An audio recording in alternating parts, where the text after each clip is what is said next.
Dan Assalamualaikum, salam kripto. Okey, so sekarang ni Ethereum merge ni semakin hampir, okey. Kurang daripada 2 hari nanti Ethereum akan beralih dari proof of work ke proof of stake. Tetapi ramai yang tak tahu apa risiko dia dan apa peluang yang kita boleh tengok selepas Ethereum berhijrah dari proof of work ke proof of stake. Dan lagi satu benda yang saya nak tekankan adalah saya nampak ramai yang salah faham tentang perubahan Ethereum dari proof of work ke proof of stake. Jadi saya nak betulkan tanggapan yang salah ataupun misconception menjelang Ethereum merge nanti. Okay, so first thing first, saya nak cerita adalah tentang price action Ethereum. Okay, so kalau kita tengok sekarang ni, okay, so sekarang kalau kita tengok satu hari 20 jam, okay, kurang daripada 48 satu hari kurang daripada 48 jam lah, betul lah, saya pun dah pening dah. Kurang daripada 48 jam, tetapi ramai yang kata usually lah kalau dekat-dekat dia nak naik tu, dekat-dekat dia nak merge tu, harga akan pump. Tetapi benda itu tidak berlaku. Maksudnya Ethereum pump ni dia berlaku pada bulan lepas. Bulan lepas lah time dia memang pump lah. Okay, so dia punya pre-pump ni berlaku pada bulan lepas.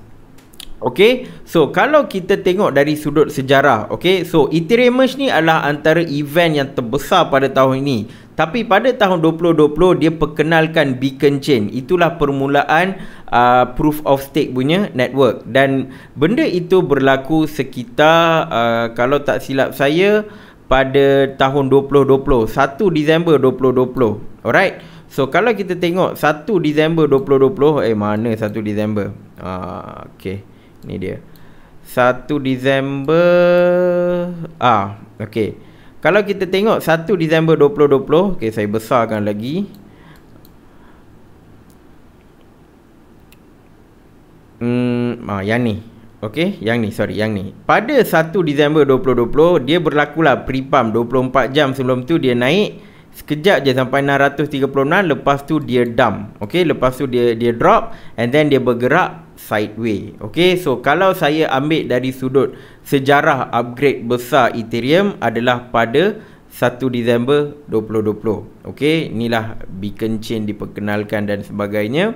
And dia memang drop, tapi tak drop banyak sangat pun. Okay, tak drop banyak sangat. Lepas tu sideways, lepas tu zap, naik. Okay, ni sebab apa? Sebab memang time bull run lah. Okay, tetapi sebelum 1 Disember ni, memang Ethereum pada bulan November dia buat pump yang banyak. Alright. So mungkin benda ini jugalah yang tengah berlaku sekarang. Sebulan sebelum merge ni dia dah pump dengan banyak. Okay, so now kita akan tengok on the Ethereum punya website. Sebab saya nak ambil direct daripada source, sebab banyak sangat info berkenaan Ethereum merge ni. Ada yang kata dia akan jadi lebih laju, ada yang kata jadi lebih murah. So semua benda ni kita kena rujuk kembali kepada website rasmi Ethereum. Okay, so ini persoalan dia. Okay, yang pertama yang kita kena fahamkan, bagaimana supply Ethereum ni akan terkesan. Benda ni saya dah cerita dah. Dia akan issuance Ethereum tu akan menjadi lebih rendah. Dan kalau kita tengok dekat sini, issuance dia, kalau dulu mining reward dia bagi dalam 13,000 Ethereum sehari. Okay, and staking reward dalam 1,600 sehari. Okay, ini sebelum merging. Kan ada yang stake 32 Ethereum dan 32 Ethereum tu. So ini reward yang akan diberikan lah. Alright. Ini bukan reward untuk seorang, ini reward untuk total untuk sehari. Okay, so after the merge, okay, dia bagi tahu only 1,600 ETH per day will remain, dropping new ETH issuance by 90%. Maksudnya dulu, sekarang lah, sampai sekarang 13,000 Ethereum sehari.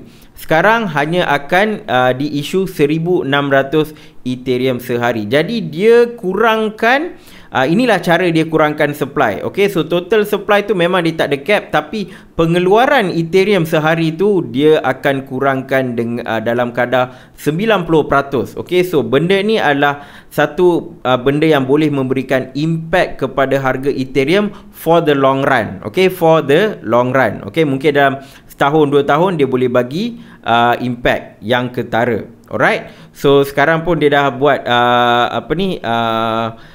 macam ni gas burning.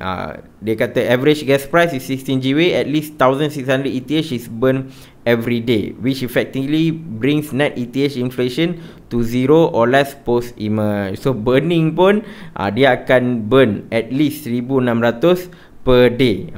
Ini memang dia nak bagi supply Ethereum ni betul-betul kurang. Okay, betul-betul dia kawal lah, sebab dia tahu Ethereum on the long run akan ada saingan daripada banyak layer 1 protocol. Semua layer 1 protocol ni diorang ada max supply. So kalau Ethereum nak lawan, inilah cara dia. Okay, so the merge ini yang akan berlaku. Okay, lepas merge ini yang tuan-tuan puan-puan kena fahamkan, ini adalah fakta. Fakta yang kedua adalah okay. So chart ni tuan-tuan puan-puan kena fahamkan, sebab merge ni kita susah nak bayang macam mana ni proof of work ke proof of stake. So senang cerita, ni proof of work all this while, and Beacon Chain diperkenalkan pada 1 Disember 2020 and dia sedang membina proof of stake punya network. Walaupun kita berada di proof of work, tapi sejak 1 Disember 2020 dia memang sedang bina this particular part lah. Okay, dan sekarang ni dalam masa kurang daripada 2 hari merging ini akan berlaku, di mana semua Ethereum dekat proof of work ni akan beralih ke proof of stake. Okay, ataupun ataupun ada yang kata mungkin akan berlaku forking, mungkin juga. Okay, tapi yang kita kena fahamkan adalah Ethereum akan berubah dari proof of work ke proof of stake. So miners lepas ni akan hadapi masalah lah untuk mencari rezeki sebab lepas ni stakers yang akan dapat reward. Dan sharding ini tidak akan berlaku sekarang. Ini akan berlaku dekat Shanghai update pula, fasa Shanghai pula. Waktu tu baru akan berlaku sharding. Asalnya dia nak buat sharding awal, tetapi bila dia tengok layer 2 protokol macam Arbitrum, Polygon, Optimism semua tengah naik, tengah ada sambutan, jadi dia boleh tangguhkan sikit sharding lah, dan dia akan fokus 100% dekat merging. Alright, so benda yang penting lah yang saya nak tuan-tuan puan-puan fahamkan adalah ni misconception. Sebelum saya cerita tentang peluang, sebelum saya cerita tentang risiko, saya nak clarify dulu salah anggap regarding the merge. Bukan saya, I mean dekat Ethereum ni lah, saya hanya sampaikan je. Okay, sebab ramai yang mula kata Ethereum jadi lagi murah, lagi laju kan. So benda-benda ni sebenarnya, benda ni lah yang akan menyebabkan orang akan kecewa lepas merge dan harga boleh jatuh sedikit, sebab tidak faham fakta yang sebenar dan ikut naratif. Okay, so yang ni tak penting sangat lah. Okay, tapi apa yang dia nak cerita adalah untuk run a node, dia ada node yang produce block dan node yang tak produce block. Node yang produce block ni kena ada staking Ethereum. Node yang tak produce block ni tak perlu Ethereum. Jadi itu yang dia kata tak semestinya perlukan 32 Ethereum. Alright, and then yang kedua, the merge will reduce gas fee. Ini salah. Okay, dia kata the merge is a change of consensus mechanism. Dia just tukar dari proof of work ke proof of stake. Tak ada network akan jadi lagi besar dan sebagainya sampai boleh merendahkan gas fee. Okay, so gas fee tak akan reduce. Kalau reduce pun mungkin sangat sedikit. Dan yang seterusnya, transaction will be noticeably faster after the merge. Salah. So dia kata kalau transaction laju pun dia hanya laju sedikit saja. Dia tak adalah terus laju macam Solana ke apa ke, tak adalah kan. Tak adalah level tu, tapi mungkin laju sikit lah. Alright, so benda ni pun tidak akan berlaku. Okay, dia tak akan jadi lagi laju dengan ketara. And then you can withdraw stake it once the merge occurs. Okay, so dekat sini dia nak bagi tahu Sebab saya pun mulanya ingatkan okey, mungkin akan ada withdrawal atau unstaking bila dah stake, tetapi sebenarnya staking ni hanya akan berlaku waktu Shanghai upgrade. Shanghai upgrade ni baru orang boleh withdraw lah staking dia.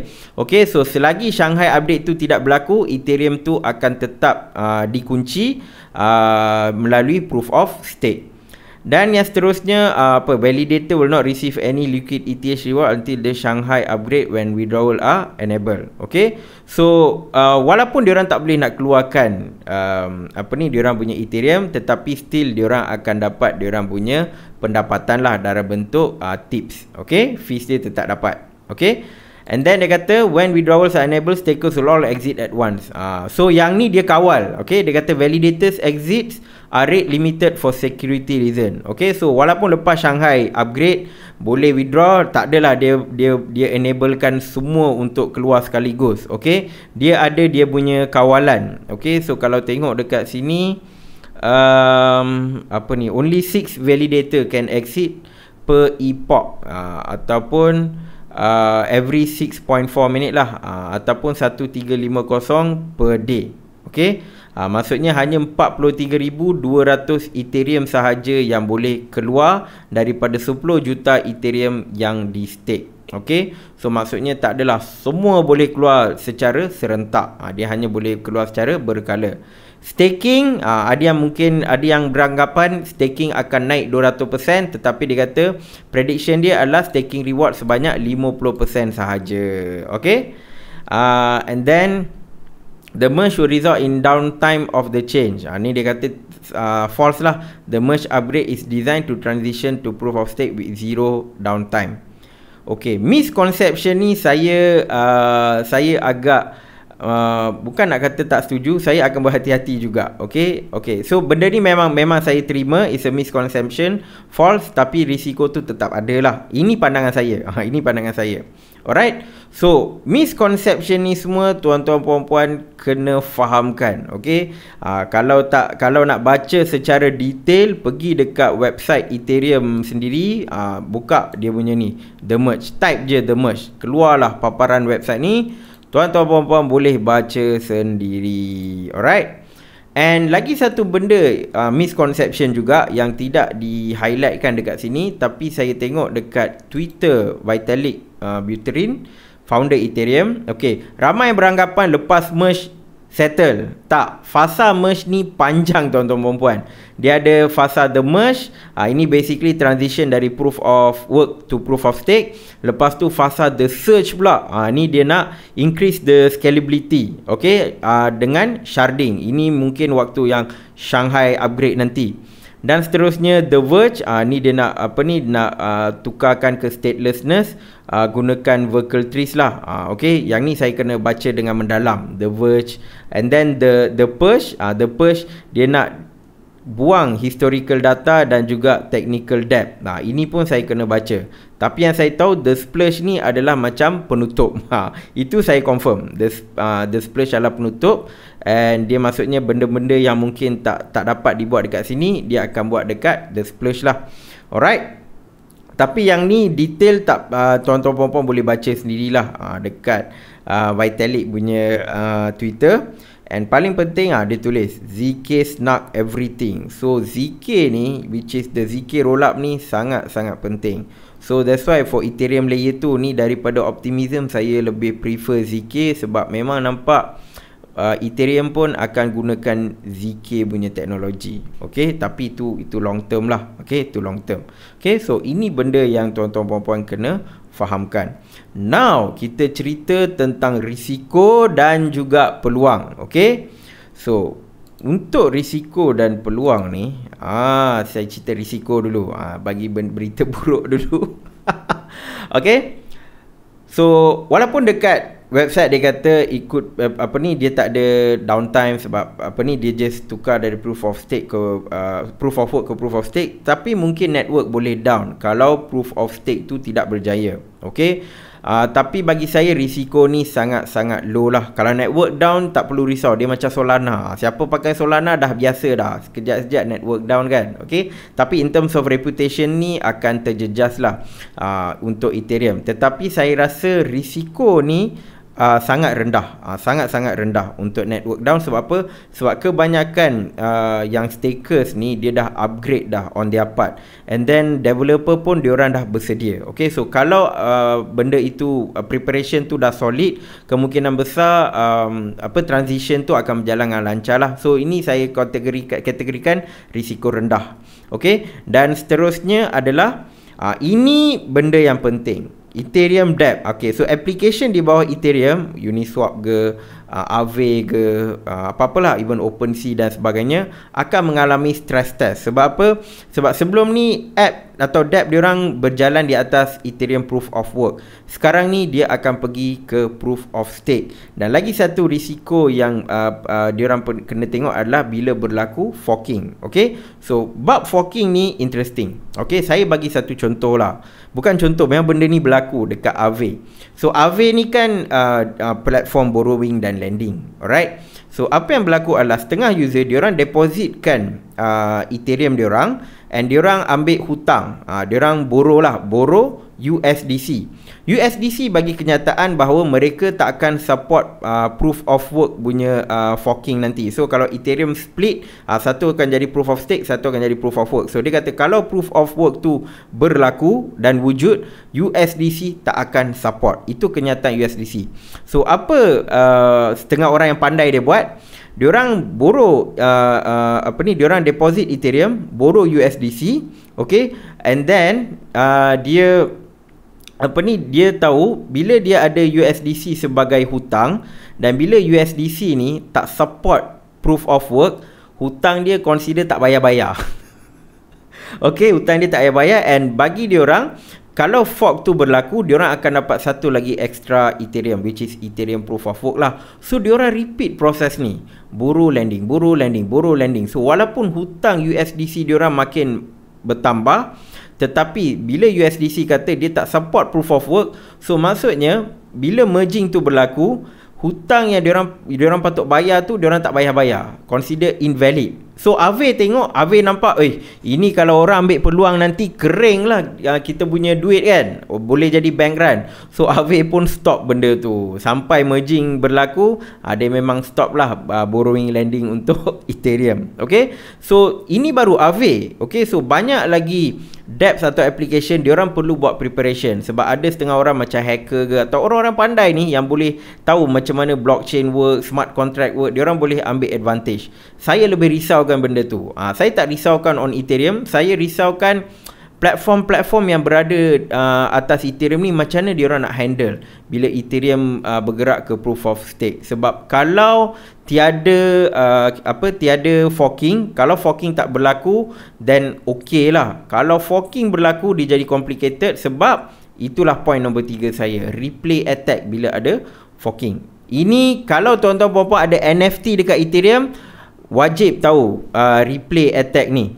Alright, so replay attack ni, okay, yang ni tuan-tuan puan-puan boleh baca sendirilah. Tuan-tuan puan-puan Google artikel ni. Okay, artikel ni penting. Kalau tuan-tuan puan ada NFT lah, mostly NFT yang ada NFT dekat Ethereum might be affected. So replay attack ni dia macam ni. Bila Ethereum jadi proof of stake, dan kalau forking tu berlaku, maksudnya akan ada dua chain, which is proof of work and proof of chain. Okay, dua chain ni akan bawa sejarah daripada pre-merge. Okay, dua-dua akan carry sejarah tu. Bila dia carry sejarah tu, maksudnya akan berada dua aset yang sama tetapi pada dua chain yang berlainan. Contoh kalau ada CryptoPunk. Okay, kalau ada CryptoPunk, dia akan ada CryptoPunk versi proof of work, dia akan ada CryptoPunk versi proof of stake. Alright, dan tuan-tuan puan-puan kena berhati-hati. Sebab apa? Dia boleh buat replay attack, di mana kalau hacker atau siapa-siapa yang pandai baca smart contract tahu, tuan-tuan puan-puan dah listkan let's say tuan-tuan puan-puan dapat dua CryptoPunk lah kan. So tuan-tuan puan-puan tengok, CryptoPunk version proof of work ni ingat nak jual lah. Okay, then you letak untuk jual. Bila dah jual, dah ada transaction, benda tu certain macam hacker ni atau smart contract exploiter ni, diorang akan bawa history tu, and diorang boleh claim your NFT dekat proof of stake. Replay attack ni mungkin boleh berlaku, dan tuan-tuan puan-puan kena berhati-hati dengan your digital asset ataupun NFT, khususnya NFT lah. Okay, so apa langkah-langkah yang tuan-tuan puan-puan boleh ambil untuk prevent daripada kena replay attack ni adalah jangan jual apa-apa dekat Ethereum proof of work. Okay, jangan kacau dulu. Jangan kacau apa-apa dekat Ethereum proof of work. Simpan dulu your Ethereum, kan akan dapat Ethereum proof of work kan. So bisa Ethereum proof of work, mungkin tuan-tuan puan-puan akan dapat coin-coin yang tuan-tuan puan-puan pernah simpan, NFT semua kan. Semua dia dah duplicate. Jangan kacau dulu. Relax dulu. Okay, relax dulu. Jangan buat apa-apa. Alright, tunggu sampai benda ni ambil dia dah betul-betul dah settle down. Okay, dah settle down, and then baru tuan-tuan puan-puan boleh sentuh lah. Tapi pada pandangan saya, ini pandangan saya lah, kalau nak selamat, mana-mana NFT yang tuan-tuan puan-puan letak untuk dijual, tutup. Jangan jual dulu sebab waktu merging tu apa-apa boleh berlaku. Okay, so kalau boleh transaction tidak berlaku lah. That's why exchange semua diorang hold transaction. Diorang tak nak, diorang hold trading. Okay, sebab apa? Sebab waktu tu waktu yang sangat bahaya untuk buat transaction. Jangan buat apa-apa transaction waktu Ethereum merging. Dia berlaku dalam masa 12 minit. Even selepas pun jangan immediately buat. Tunggu dulu. Okay, tunggu dulu. Alright, ni benda yang tuan-tuan puan-puan kena fahamkan. Alright, so ini antara benda yang diorang langkah yang langkah-langkah yang tuan-tuan puan-puan boleh ambil lah. Kalau tengok dekat artikel ni, kat mana dia ada cerita. Okay. So kalau nak save daripada replay attack, dia kata it will be good to send asset from your main wallet to a temporary wallet. It will be good to prepare another wallet for proof of work chain before the merge. So maksudnya dia suruh create lah. Kalau tuan-tuan perempuan ada main wallet, create satu lagi wallet sementara, create satu lagi wallet untuk proof of chain. Alright. Then dia kata selepas merge, asset daripada wallet B ni, wallet yang sementara ni, boleh transfer balik dekat main wallet. So main wallet tu ibaratnya adalah wallet untuk proof of stake. Asset yang tuan-tuan puan-puan ada dekat wallet C ni, itu adalah wallet proof of chain. Yang tu tuan-tuan puan-puan boleh bedal, nak jual ke, nak buat apa ke, terpulang. Okay, so ini adalah langkah yang terbaik tuan-tuan puan-puan boleh buat. Alright. Satu lagi, tak payah sentuh lah yang proof of chain punya part. Okay, tetapi kalau nak sentuh juga, nak jual juga, yelah, sebab takut tunggu lama sangat, value dia drop. So mungkin lepas merge je nak jual proof of chain punya part kan. Ini yang tuan-tuan puan-puan kena buat. Step yang pertama, create dua wallet, satu temporary wallet, satu proof of work wallet. Lepas tu transfer ke temporary wallet. Lepas merge, kalau merge berjaya dengan lancar, letak balik dekat wallet asal tadi. Dan yang wallet proof of yang wallet C ni, wallet untuk proof of chain ni, tuan-tuan puan-puan boleh bedal lah, nak jual ke, nak buat apa kan. Okay, so ini antara benda yang tuan-tuan puan-puan kena fahamkan. Sebab tak semua yang akan support proof of work chain. Macam USDC dia dah bagi tahu dia tak support. Kebanyakan DApp ni dia tak support lah. Tetapi mungkin ada yang support, kita tak tahu. Kalau support, then mungkin tuan-tuan puan-puan boleh jual. Okay, so something like that. Kalau dia tak support, mostly dia akan jadi dia tak ada value lah. Alright, ataupun mungkin value yang lebih rendah. Okay, so itu on the risk punya part lah, on the risk punya part. So replay attack ni tuan-tuan puan-puan boleh baca and fahamkan. Okay, and then okay, kita dah cerita risiko. Seterusnya kita nak cerita on peluang. Saya bagi dua senario so that kita tak nak tak nak bias. Nak kurangkan bias, saya tak nak cerita on peluang je, moon je, ataupun saya nak cerita risiko. Bagi tuan-tuan perempuan takut tak. Dia ada risiko, dia ada peluang. Okey, sebab ni adalah event terbesar dalam sejarah blockchain. Antara event terbesar lah dalam sejarah blockchain, dan pada tahun ni ini adalah the top event. Okey. So peluang dia adalah Ethereum tak perlu tanggung beban energy FAT. Yang ni Bitcoin je yang kena tanggung lepas ni. Kan sikit-sikit diorang akan mainkan energy FAT lah. Okay, Bitcoin proof of work ni makan tenaga lah, tu lah ni lah kan. Benda tu saya tengok FAT. Kalau dia betul-betul adil, memang banyak industri kena tutup kedai. Okay, tetapi benda ni saya katakan FAT sebab ini adalah serangan yang terancang untuk industri kripto. Alright, so proof of work ni dah tak ada kaitan dengan Ethereum dah. So Ethereum dia boleh kata we are environmental friendly. So kebanyakan layer 1 blockchain bila guna proof of stake, diorang akan kata environmental friendly. Ethereum tak boleh sebut. Sekarang ni Ethereum boleh sebut dengan megah. Okay, so benda ni akan memberikan impact kepada pricing lah, sebab dah tak ada isu dah on the environmental punya side. Dan yang kedua adalah Ethereum akan mengukuhkan kedudukan diorang dekat market kripto. Okay, so macam sebelum ni L1, projek blockchain L1 semua pakai proof of stake. Almost semua pakai proof of stake, majority.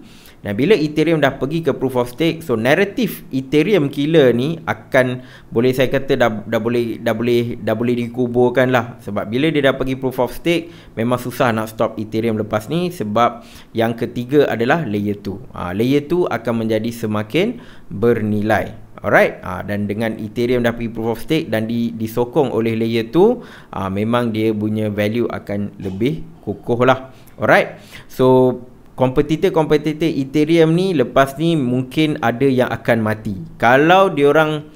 Kalau contoh yang ada VC funding ke, diorang ada fund, then still okay lagi. Tapi yang jenis yang tak ada fund, memang agak payah. Diorang kena fikir angle lain untuk kalahkan Ethereum. Ada satu angle sebenarnya yang Ethereum tak solve lagi, which is the smart contract vulnerability.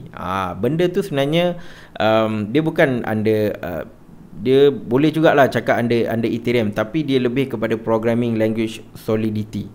Isu tu Ethereum tak settle lagi. Tapi so kalau mana-mana L1 blockchain nak masuk lepas ni, dia kena masuk on the smart contract punya part untuk provide extra security dekat smart contract. Sebab Ethereum ada isu hacking smart contract. Bukan hacking blockchain Ethereum, hacking of the smart contract. Sebab ada benda dekat programming language solidity tu, ada setempat tu yang orang boleh crack. That's why kita asyik tengok asal bridge kena hack lah, NFT kena hack lah, itu kena hack lah kan. That part, kalau ada satu L1 blockchain yang boleh cover that part, then Ethereum mungkin boleh menggugat sedikit lah Ethereum. Alright. Tapi kalau jenis proof of stake dah tak boleh dah. Ethereum dah masuk game proof of stake, susah nak lawan. Dan yang ketiga, layer 2 jadi semakin bernilai dan Ethereum akan bertukar ataupun mula posisikan diri mereka sebagai store of value seperti Bitcoin. Kenapa saya cakap macam tu? Kita kena tengok layer 2. Dulu Ethereum, dia execution pun buat dekat sana, consensus pun buat dekat sana. Sekarang ni execution ataupun semua aktiviti-aktiviti ni akan dibuat banyak dekat layer 2. Ethereum ni hanya untuk settlekan transaction sahaja. In the long run dia akan jadi macam tu. So kerja Ethereum just nak buat settlement lah. So kadang-kadang kan ada bridging dari Polygon to Ethereum dan sebagainya. So function Ethereum punya network lebih kepada settlement. Kerja-kerja heavy ni akan dilaksanakan di layer 2. So itu akan menjadikan Ethereum sebagai store of value seperti Bitcoin. Okay, so ini adalah 3 peluang yang mungkin kita akan nampak selepas merging Ethereum. So tuan-tuan puan-puan dah fahamkan risiko, dah fahamkan peluang. So terserah dekat tuan-tuan puan-puan. Kalau tuan-tuan puan-puan tanya nak beli Ethereum sekarang tak? Okey, saya hanya berikan penerangan on salah anggap misconception atau salah anggap terhadap Ethereum dan juga peluang dan risiko. So at the end of the day, tuan-tuan perempuan kena buat your own decision. Tapi kalau tanya saya punya pandangan, saya tak ada isu pun nak hold Ethereum ataupun nak beli Ethereum. Sebab in the long run, Ethereum akan jadi semakin valuable. Risiko ni saya faham risiko, tetapi saya nampak lebih kepada dia punya peluang lah. Okey, sebab bagi saya risiko ni boleh ditangani. Kalau risiko jenis yang tak boleh ditangani, saya akan takut. Tapi ketiga-tiga risiko ni boleh ditangani, so saya lebih kepada peluang. So saya nampak benda ni sebagai positif lah. So kalau tanya saya, memang saya tak ada isu pun nak beli Ethereum ataupun nak hold Ethereum buat masa sekarang. Saya tak takut. Lebih kurang macam tu lah. Alright, so itu saja sedikit sebanyak video hari ni, sebab ramai yang duk pening pasal Ethereum ni. So saya dah clarify. Hopefully tuan-tuan puan-puan dapat mengambil keputusan yang tepat mengikut analisa tuan-tuan puan-puan lah. Okay, so insyaAllah kita akan jumpa di dalam video akan datang. Assalamualaikum dan salam kripto.